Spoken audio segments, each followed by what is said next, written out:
सुंदर वन में चारों ओर दिवाली की धूम मची हुई थी। सभी पक्षी दिवाली की तैयारियों में लगे हुए थे। मम्मा, इस बार हम भी दिवाली अच्छे से मना पाएंगे ना?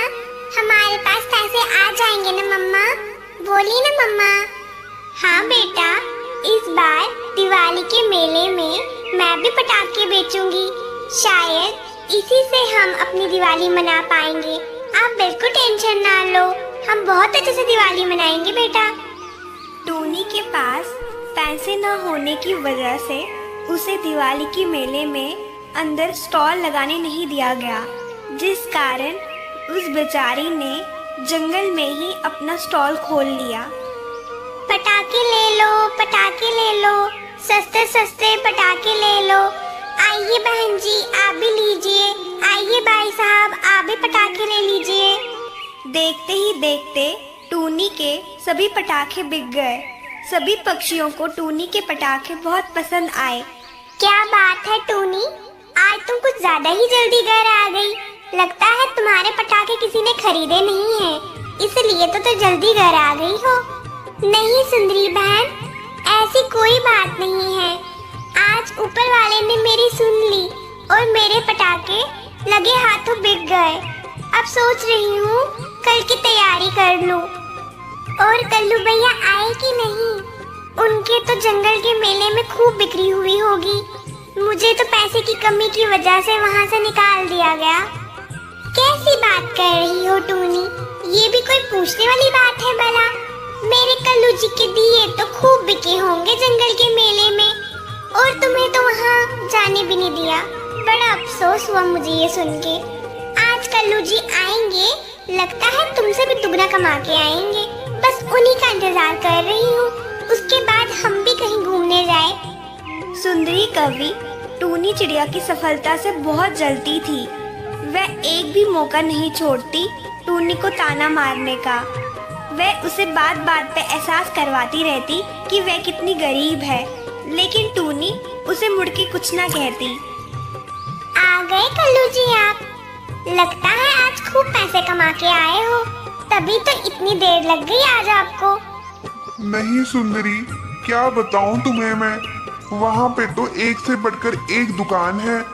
जंगल के मेले में तो मेरी दुकान की ओर किसी ने देखा तक नहीं। मेरा तो एक भी दिया नहीं बिक पाया। लगता है इस बार हम दिवाली नहीं मना पाएंगे। ये कैसी बातें कर रहे हैं आप? यहाँ मैं पूरे जंगल में डींगे हाँक के आई हूँ कि आपने खूब पैसे कमाए, और एक आप है मुझे कह रहे हैं कि इस बार हम दिवाली नहीं मना पाएंगे। टूनी से सीखिए कुछ, उसने तो जंगल में ही अपने पैसे कमा लिए, और एक आप है मेले में जाके भी कुछ नहीं कर पाए। सुंदरी, इस बार मैं कुछ नहीं कर पाऊंगा। तुम्हारे पास कोई दूसरा रास्ता हो तो बोलो, मेरे से तो कोई उम्मीद ना रखना। कल्लू जी, मेरे पास एक आइडिया है। क्यों ना हम टूनी के सारे पटाखे चोरी करें और खुद बेचें? इससे हमें तो बहुत फायदा होगा, और उस टूनी की भी अकल ठिकाने आ जाएगी, जो कल बड़ा बढ़ चढ़ के मुझे कह रही थी कि मैंने तो खूब पैसे कमाए हैं। मैं भी देखती हूँ वो इस बार दिवाली कैसे मना पाती है। नहीं सुंदरी, ये सब तो मुझसे नहीं हो पाएगा। मैं भला टूनी के घर कैसे जाऊंगा चोरी करने? हे भगवान, एक नंबर के निखट्टू से पाला पड़ा है मेरा। ये आदमी तो कुछ कर ही नहीं सकता। तुम जाते हो या मत कुछ और सोचो। सुंदरी कवि की बातों में आकर कल्लू कौवा मजबूर होके टूनी के घर पे जाता है और उसके सारे पटाखे चोरी करके अपने घर ले आता है। हे भगवान, मेरे सारे पटाखे कहाँ चले गए? किसी ने मेरे सारे पटाखे चोरी कर लिए। अब मैं क्या करूँगी? माँ, लगता है इस साल हम दोबारा दिवाली नहीं मना पाएंगे। भगवान जी हमारे साथ नहीं है। वे नहीं चाहते कि हम दिवाली मनाएं। नहीं बेटा, ऐसी बातें मत करो। भगवान जी हमारा इम्तिहान ले रहे हैं। वे कभी भी हमें दुख में नहीं देख सकते।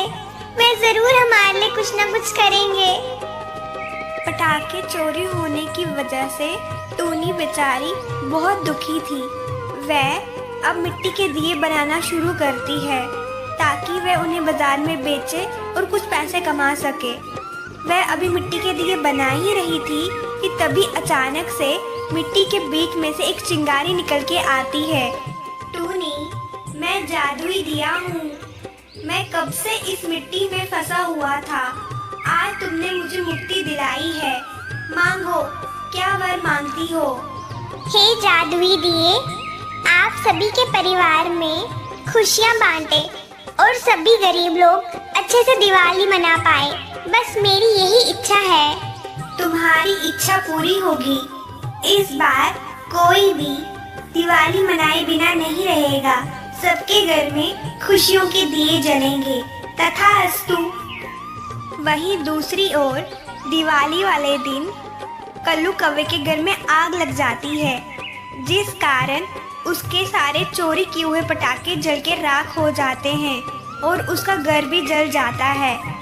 अब वह दिवाली वाले दिन बेघर हो जाते हैं। उन्हें अपने किए की सजा मिल चुकी थी।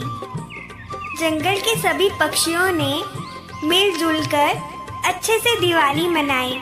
वह इस दिवाली बहुत खुश थे। दोस्तों, इस कहानी से हमें यही शिक्षा मिलती है कि हमें कभी भी किसी का बुरा नहीं करना चाहिए। और आप सभी को दिवाली की हार्दिक शुभकामनाएं। हैप्पी दिवाली।